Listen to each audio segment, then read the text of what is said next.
दोस्तों नमस्कार, मैं ओंकार तिवारी बाबा गोट फार्म से।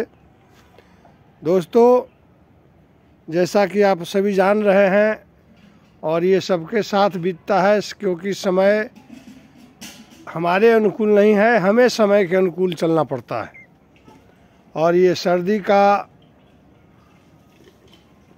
दूसरा स्टेज आ गया है। दिसंबर का महीना है, कहा जाए तो जवानी है, सर्दियों का जवानी का ये स्टेज है।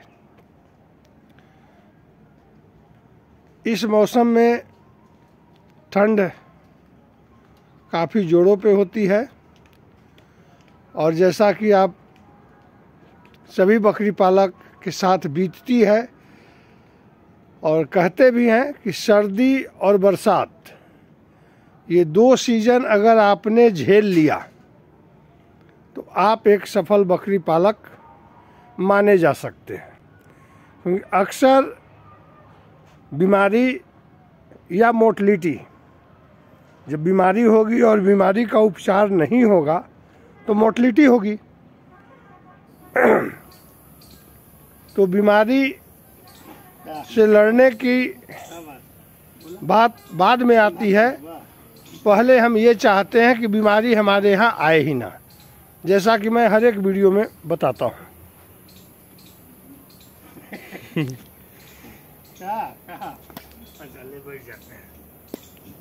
और उसका निदान है बचाव। तो आप अपने बकरियों का कैसे बचाव करेंगे, क्या रख रखाव करेंगे, आज थोड़ा सा एक नज़र इस पे हम डालते हैं। तो आपको मैं चलिए अपने बकरियों के बाड़े के नज़दीक ले चलता हूँ। और आप देख सकते हैं, कहने का मतलब ये है कि प्लास्टिक जब पानी को झेल सकती है तो हवा को भी झेल सकती है। और इतना ही नहीं, हर एक बाड़े में अंगीठी का भी व्यवस्था मैंने कर रखा है, जो कि आप देख सकते हैं। तो दोस्तों, पहला पड़ाव यही है कि मैं अपने बकरी फार्म का सुरक्षा कैसे करूं। दूसरा, बकरियों के खाने का व्यवस्था। तो खाने का जो व्यवस्था है वो आप शेड में रखें, ताकि ऊपर से जो शीत गिरती है या ओस गिरती है वो आपके बकरियों पे ना गिरे। जैसा कि आप ये देख रहे होंगे, ये देखिए पूरा पानी पानी आ रहा है। तो अगर ये बकरियां का खाने का सिस्टम जो है खुले में होगा तो उसके शरीर पे ओस गिरेगी, ओस से बचाएं।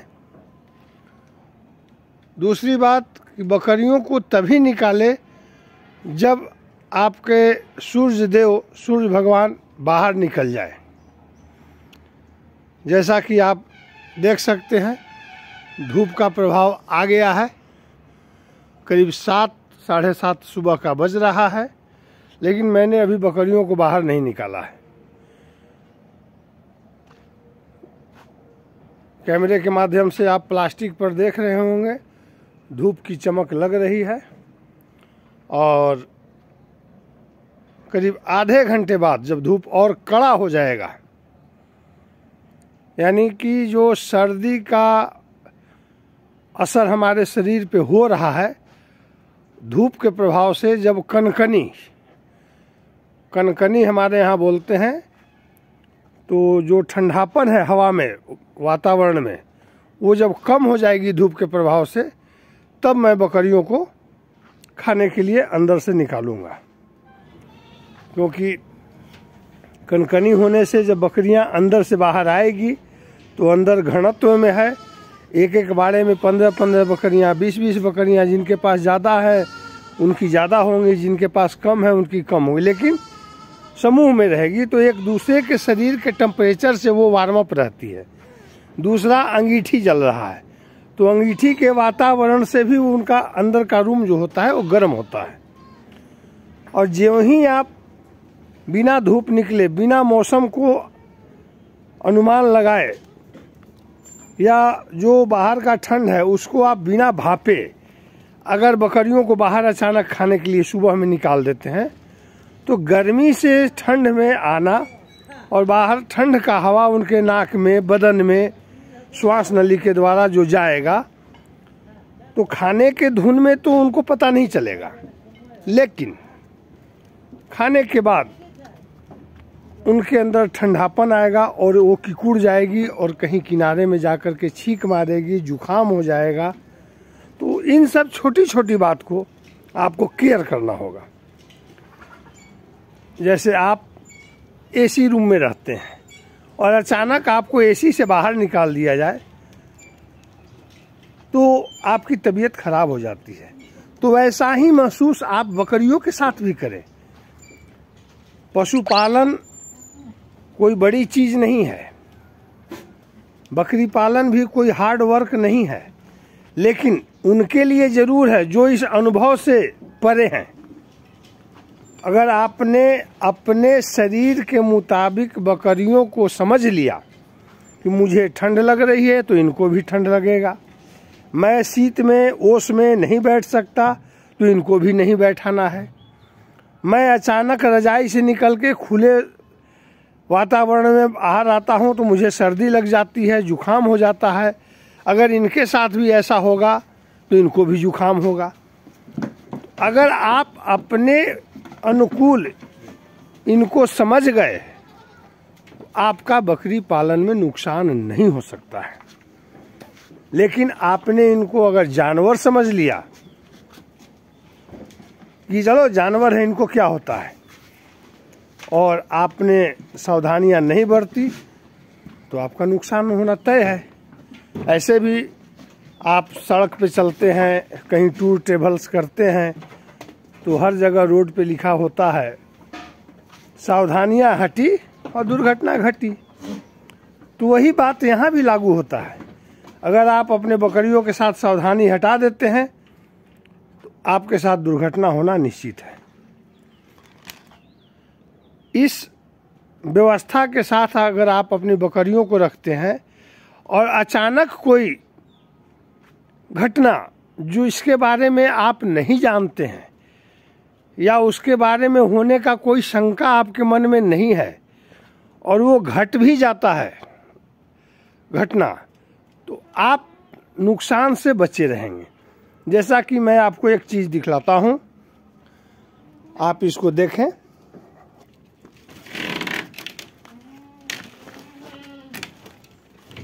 देखिए, इन व्यवस्था के दौरान यहाँ देखिए अंगीठी का राख पूरा दिखाई देगा, नज़दीक से देख ले। इसमें हमारी प्रेग्नेंट बकरियां रहती है। 2 बच्चे देने वाली बकरी थी जिसने रात को एक बच्चे को जन्म दिया है, ये देखिए। और जब मैं बाड़े में देखा हूं तो ये देखिए एक बच्चा हष्ट पुष्ट घूमता नजर आया है। ना मैंने इसका नाक साफ किया, ना मैंने इसका शरीर पोछा। अंगीठी जल रही थी, उस अंगीठी के सहारे इसकी माँ ये है, इसने अपने बच्चे को सारा प्रक्रिया ओके कर लिया। लोग नाभि काटने के लिए, नाभि अलग करने के लिए छुरा, कैंची, बेटाडीन, धागा, साफ कपड़ा, टेटनस का इंजेक्शन, ये सब व्यवस्था करके रखते हैं। लेकिन यहाँ प्राकृतिक का खेल देखिए, सारी व्यवस्था ओके थी, अंगीठी जल रहा था और बकरी ने बच्चे को जन्म दिया। रात को कितने बजे दिया मैं भी नहीं जानता। और आपके सामने बकरी भी है और ये देखिए बच्चा भी है, तंदुरुस्त बच्चा को। अगर आप व्यवस्था सही रखेंगे तो प्राकृतिक अपने समय से चल रहा है, समय अपने अनुकूल चल रहा है और आप अपने समय के अनुकूल चले, अपने समय के अनुकूल साधन को बदलें। अगर आप समय के अनुकूल साधन को बदल देते हैं तो किसी प्रकार का दुर्घटना आपके साथ नहीं हो सकता है, ऐसा मेरा मानना है।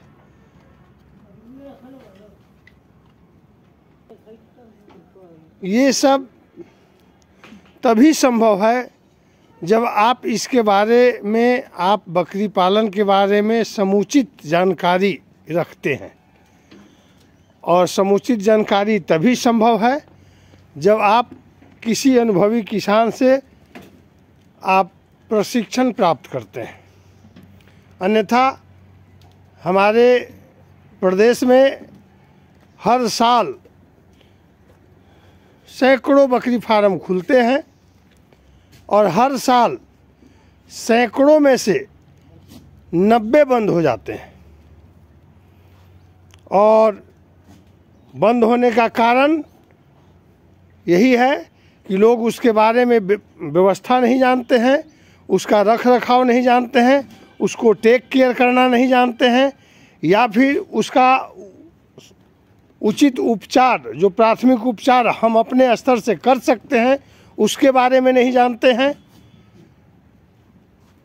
तो जब ये सब जानकारी आपको नहीं रहेगी तो उसका रिजल्ट यही होगा कि आप थोड़ी सी परेशानी को नॉर्मल लेंगे, उसे ध्यान नहीं देंगे और बकरियों में वो बीमारी जो है 24 घंटा में सेकेंड स्टेज में आ जाएगा। तब आप उसे अपना लोकल दवा दुकान से पूछ करके कोई दवा देते हैं जो कि उस पर सेट नहीं करता है। तब फिर तीसरे स्टेज में आप डॉक्टर को बुलाते हैं। ये छोटी सी जानकारी आपको कैसी लगी? लाइक शेयर ज़रूर करेंगे, चैनल को सब्सक्राइब करेंगे। मैं इसी प्रकार का छोटा छोटा वीडियो आपको डालता रहूँगा